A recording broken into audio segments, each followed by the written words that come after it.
Hello, I'm Ryan Dalfit. I'm the producer of Driving Sports TV, and this is my video blog. Today I'm driving the 2013 Jaguar XKR. I would have loved to do a full-on episode with this XKR. The problem is we've already shot everything for Season 1, and we haven't really started Season 2 yet, so we're kind of in that in-between.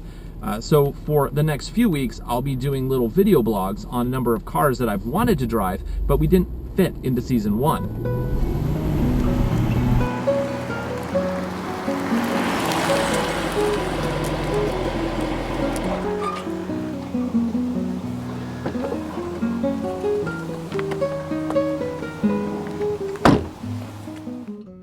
The Jaguar XKR is priced close to the BMW M6, Nissan GT-R, and the Porsche 911, but it looks better than any of them. This being the R model means it comes with Jaguar's own 5-liter V8, which is good for 22 miles to the gallon on the highway. Don't even ask about city. The trunk is surprisingly spacious. The rubber and steel luggage rails give it a nice classic touch. Technically, this is a 4-seater, and yes, the back seats do have latch hooks for car seats. This is crazy! But don't expect to actually use them. No modern child seat we tested would fit. The interior is appropriately sporty, starting with these really amazing seats.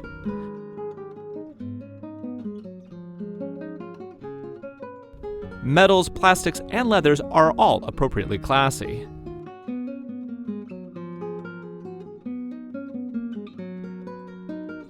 This is the sportiest version of the XK, unless you go all the way up to the xkr-s. What does this car have? Well, it has a 510 horsepower supercharged V8. I'm not kidding. A supercharged V8. This is the latest generation of Jaguar's own power plant, and it is epic.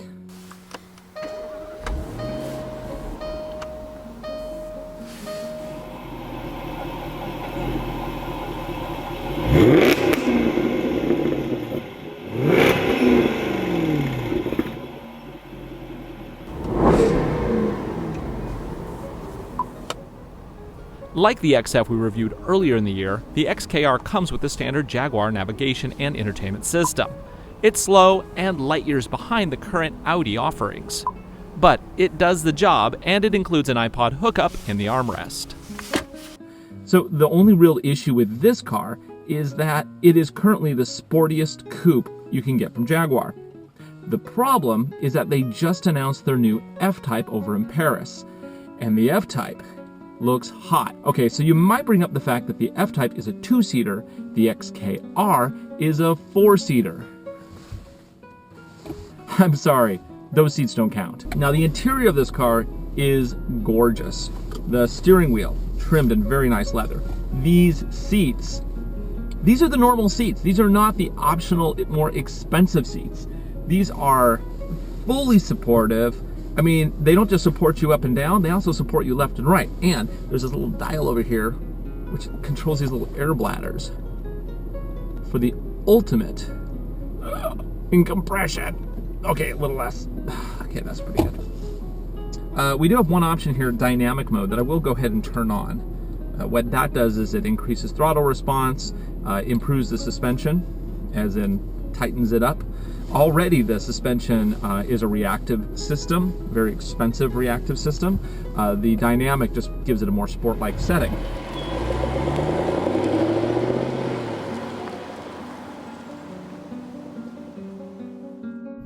So previously my favorite $100,000 car was the Audi R8. And that car really left me with a special tingly feeling. Whoa!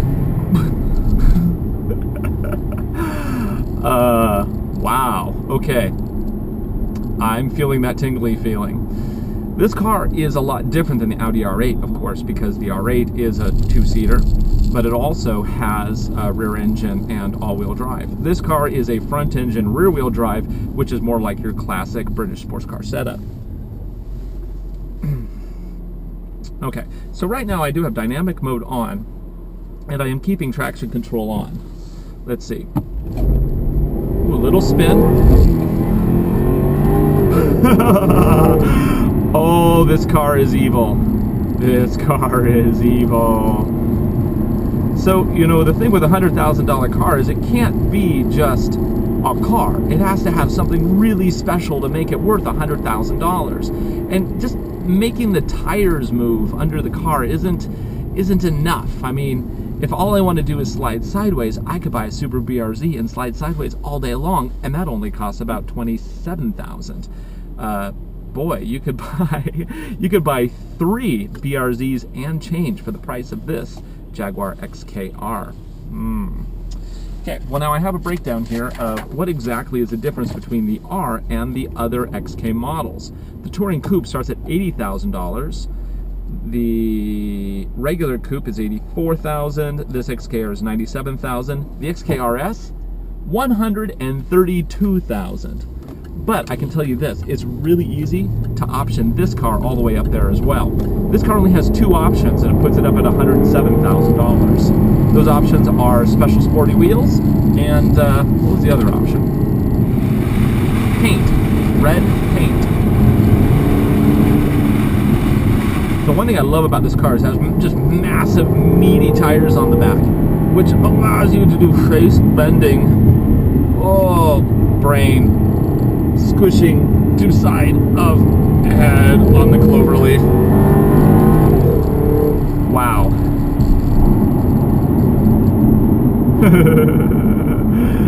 Yes. Okay, so we have already broken many laws, and I have only driven about a quarter of a mile. So far, doing good. I won't stay on the freeway very long here, but I wanted to just do a quick 0 to 60.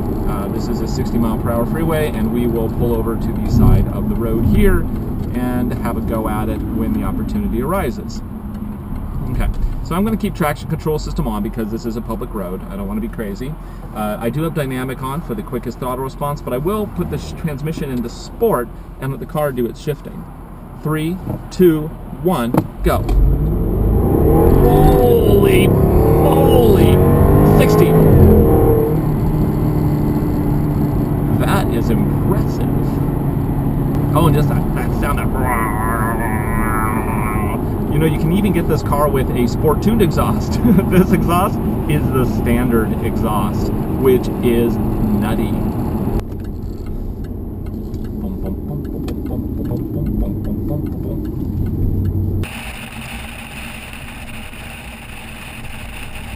The problem with this car is I really just want to let it rip. But the problem is public roads.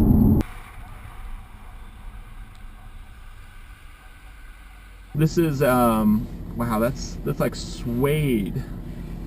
It's like a whole suede interior. I'm gonna see my kids be drawing pictures in the suede indents. But boy, that's really nice. The leather extends all the way to the dash. And then we have these piano accents, which piano accents, not a huge fan of because they fingerprint and they scratch really easy. This one's no different. I would prefer probably one of the wood trims. I mean, when you look at the configurator online for this car, there's like 100 different options. Really, you can get pretty fancy with the interior and pick something that's more to your liking. So that's not really a huge deal because that's just the way this car comes equipped. It's not the way I would probably order it. I did kind of price out my own special version of the Jag XKR, and it was close to $120,000 at that point. To spend $132,000 and get the xkr-s, you know, go all the way. I'll hold that down until it does something, and it did something. Okay, we now have traction control off. We're in sport mode. Traction DSC is disabled. I can already feel the wheels kind of wanting to do their own thing. There are some cars you just want to keep traction control on. The Mercedes E55 AMG is certainly one of them, and it's kind of around this price point. Actually, it's a very close competitor to this car, I would say, in many ways. A ridiculous amount of power. If you turn off the traction control, on the E55 AMG, you're also likely to find yourself backwards into the K-wall. I know I've tried it on Laguna Seca, and yes, I was pretty much off the track on the first corner. It is an intense amount of power, and it comes on so quickly. There is no such thing as easing on the power when 10% gives you just face-ripping power. Really wish I had a full film crew with me today, but this car has to go back tomorrow. I hadn't actually planned on doing a full review of it, but it is such a cool car. I had to film something, so this is what you get. Sorry, no full film crew this time. Let's see. Oh boy.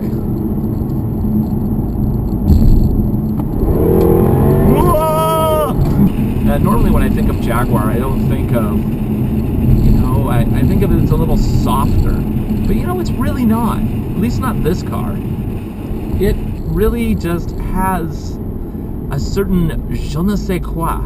I don't know what it is, but I like it. I really like it. Let's actually take a left here if we can.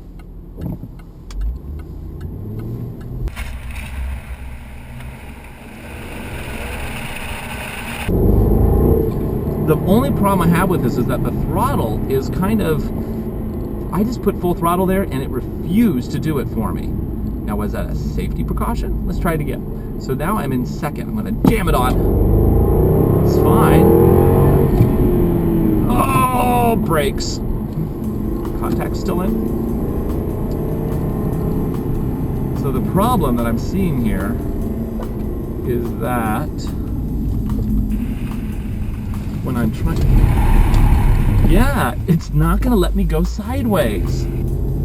It knows I'm not being good. Oh, darn you, computer electronics. So if I'm in a straight line, boom, instantly. However, if I have the steering wheel turned, it doesn't. That's just mean. It's not going to let me screw up. All of a sudden, my opinion of this car just went down a few notches. So let's talk about what I don't like about this car. Okay, there's the traction control system, which even when it's off, if you have the wheel cranked and apply the throttle, it won't let you do donuts. Why won't it let you do donuts? If I want to make donuts, I want to make donuts. Damn it. The car shouldn't tell me that for $100,000, I should be able to make donuts all freaking day long if I so desire. That's what I say about that. The Nav System, very slow, very lethargic, not nearly in a $100,000 class, especially when you compare it to everything from Audi. Every system in Audi is just so much better. It has a really cool Google Maps. It's fast, it's responsive, it has 3D. This one, it's like 10-year ago technology. And the fact is, it probably does use a graphics processor from 10 years ago. Not awesome. So what else do we got here? The interior is gorgeous. Love the interior. The sounds, amazing. The price, it's $100,000, but you really do get a special experience for that money. You don't get to do donuts, but you do get a very special experience. And to me, $100,000, that's what that car needs to provide. It needs to provide a unique and very special experience. This experience is that unique Jaguar sound, the just multitudes of power at your disposal, so long as you don't want to do donuts. And of course, it is a head turner. Whenever I pulled up to any place in this vehicle, everybody looked at me.